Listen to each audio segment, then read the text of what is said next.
Well, folks, it's finally happening, the moment we've all been waiting for. After weeks of speculation and mounting pressure, the political landscape is about to witness a significant event. Kamala Harris and Tim Walz are sitting down for their first joint interview. This isn't just any interview, it's a pivotal moment. And not just any interview, a primetime slot on CNN with Dana Bash. This is where the stakes are highest. This is a big deal, folks. The anticipation is palpable, and the audience is eager to hear what they have to say. It's a chance for the Democratic ticket to define themselves on their own terms, to present their vision for the future, to address the criticisms head-on, to confront the issues that have been swirling around them, to show America who they are and what they stand for. This is their opportunity to connect with voters on a personal level. The pressure has been building on Harris in particular to be more visible, more vocal, to step into the spotlight and take charge, to step out from behind the podium and engage directly with the American people, to answer their questions and address their concerns. This interview is a direct response to that pressure. It's a strategic move to showcase their unity and resolve. It's a gamble for sure, but it's also a necessity. The stakes couldn't be higher, but it's also a necessity. The timing couldn't be more crucial. With the election just around the corner, every moment counts. The timing couldn't be more crucial. We're just weeks away from the election and the race is tightening. Every decision, every word, every gesture is under the microscope. We're just weeks away from the election and the race is tightening. The nation is watching and the pressure is on. Every move, every word is being scrutinized. The media, the public, and the opposition are all paying close attention. This interview could be a game changer. It has the potential to sway undecided voters and solidify their base, or it could be a disaster. The risks are high, but so are the rewards. The outcome of this conversation could very well shape the future of the election. Let's be honest, the whispers have been getting louder. The murmurs of discontent are no longer confined to hushed conversations in back rooms, they are spilling out into the open. Critics, many from within her own party, have been questioning Harris's strategy of, well, not having much of a strategy. They wonder if her silence is a sign of indecision or a calculated move to avoid controversy. They argue she's been too cautious, too scripted. Her speeches, while polished, often lack the spontaneity and passion that can ignite a movement. That she's missed opportunities to connect with voters on a personal level. In an age where authenticity is prized, her carefully curated image sometimes feels distant and unapproachable. And then there's the elephant in the room, the constant barrage of attacks from the other side. These attacks are not just political, they are deeply personal, often laced with undertones that are hard to ignore. The sexist and racist undertones are impossible to ignore. They add a layer of complexity to her political journey, making every move she makes scrutinized under a harsher lens.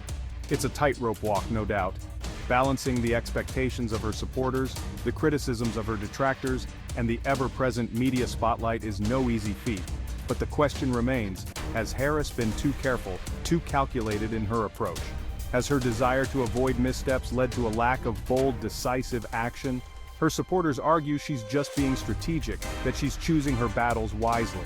They believe that in a political landscape fraught with pitfalls, caution is not just advisable, but necessary.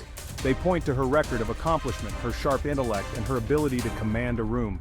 They see a leader who is methodical, who understands the importance of timing and precision. They say she's just getting warmed up, that the best is yet to come, and that her true potential is only beginning to be realized. But the clock is ticking. In the fast-paced world of politics, time is a luxury that few can afford. This interview is a chance for Harris to silence the critics and prove she has what it takes to win the White House. It's an opportunity to showcase her vision, her plans, and her ability to lead with conviction and clarity. As she steps into the spotlight, all eyes will be on her. The nation waits to see if she can rise above the noise, connect with the people, and chart a course that inspires confidence and hope. In the end, it's not just about silencing the critics. It's about proving to herself and to the world that she has the resilience, the vision, and the strength to lead. The journey ahead is challenging, but for Kamala Harris, it's a path worth taking. The choice of location for this interview is no accident. Georgia has become a focal point in the national political landscape, a place where the stakes are incredibly high and the outcomes could shape the future of the country. Georgia, once a Republican stronghold, is now a battleground state. The shifting political dynamics here reflect broader changes happening across the United States. It's a microcosm of the larger fight for the soul of America. The diversity and passion of its residents mirror the national debate over the direction of the country. By choosing to hold the interview in Georgia, Harris and Walz are sending a clear message. They're taking nothing for granted. They understand that every vote counts and that the road to victory runs through states like Georgia. They're fighting for every vote. The effort to connect with voters on a personal level is evident in their grassroots campaigns and community engagements. They see the changing demographics of the state, the growing number of Black and brown voters, as a path to victory. These communities have become increasingly influential in shaping the political landscape. But Georgia is also a reminder of the challenges facing Democrats. The state is a battleground not just for votes, but for the integrity of the electoral process itself. Voter suppression efforts are rampant, particularly in communities of color. Long lines, restrictive ID laws, and purges of voter rolls are just some of the tactics being used to disenfranchise voters. The stakes couldn't be higher. The outcome of elections in Georgia could determine the balance of power in Washington and the future direction of the country. This interview is not just about winning over undecided voters in Georgia. It's about addressing the concerns of the electorate and presenting a vision for the future that resonates with all Americans. It's about energizing the base, about reminding Democrats why they need to show up at the polls in record numbers. The enthusiasm and dedication of volunteers and supporters are crucial to the success of any campaign. It's about ensuring that every voice is heard and every vote is counted. The energy and determination of the people in Georgia are a testament to the power of democracy and the importance of civic engagement.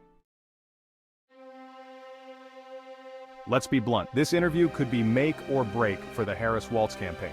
A strong performance could give them a much-needed boost, especially after a bruising few weeks of negative headlines.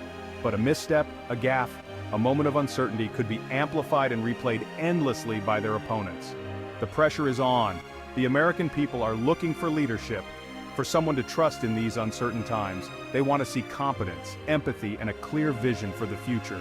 This interview is a chance for Harris and Walz to show they have what it takes, to connect with voters on a human level, and make the case for why they should be trusted with the highest office in the land. Section 5. Bash, the right moderator for the job. Now let's talk about Dana Bash. She's one of the toughest interviewers in the business. She's not afraid to ask the hard questions, to push for answers. This is not going to be a softball interview. Some might say Bash is too tough, that she's biased against Democrats. But I disagree. She's fair, she's thorough, and she's not afraid to hold anyone accountable, regardless of their party affiliation. This is exactly the kind of interviewer Harris needs right now, someone who will challenge her, who will force her to think on her feet. A weak interviewer would be a disservice to Harris, to the campaign, and to the American people. We need to see how she handles herself under pressure. Section 6. A chance to reset the narrative. This interview is a chance for Harris and Walz to take control of the narrative, to shift the conversation away from the constant negativity and focus on their vision for the future. They need to talk about the issues that matter to everyday Americans: healthcare, education, jobs, climate change. They need to offer concrete solutions, not just platitudes. They also need to address the attacks head-on, to call out the lies and distortions for what they are, to remind voters what's at stake in this election. This is not the time for timidity. It's time for Harris and Walz to come out swinging, to show the American people they're ready to fight for them. Section 7. Policy over personality. One of the criticisms leveled against Harris is that she's too focused on policy details, that she lacks the charisma and personal touch to connect with voters on an emotional level. This interview is a chance for her to prove those critics wrong, to show that she's not just a policy wonk, that she understands the hopes and dreams of ordinary Americans. She needs to talk about her own story, about her family, about her values, to show voters who she is as a person, not just a politician. People vote for someone they like and trust. Harris needs to give voters a reason to like and trust her. Section 8. The Biden factor. Let's not forget about Joe Biden. He's still a popular figure, and his endorsement carries a lot of weight, especially with older voters and moderates. Expect Harris and Walz to invoke Biden's name throughout the interview, to to remind voters of his accomplishments and to draw a sharp contrast with the chaos and division of the previous administration. They'll also need to address the concerns of some voters who are worried about Biden's age and health. They need to reassure voters that they're ready to step in if needed, that they'll continue the progress Biden has made. The Biden factor is a double-edged sword. It can help energize the base, but it can also remind voters of the incumbent's vulnerabilities. Section 9, Looking Ahead, the Debate and Beyond. This interview is just the beginning. The real test will be the upcoming presidential debate. That's where Harris will have to go toe-to-toe with her opponent on national television. The pressure will be immense, but it's also an opportunity for her to shine, to show her mettle, to demonstrate why she's the best person to lead this country. The stakes are high. The future of our democracy may very well depend on the outcome of this election. This interview is a chance for Harris and Walz to show they're up to the challenge, to convince the American people that they're the leaders we need for such a time as this.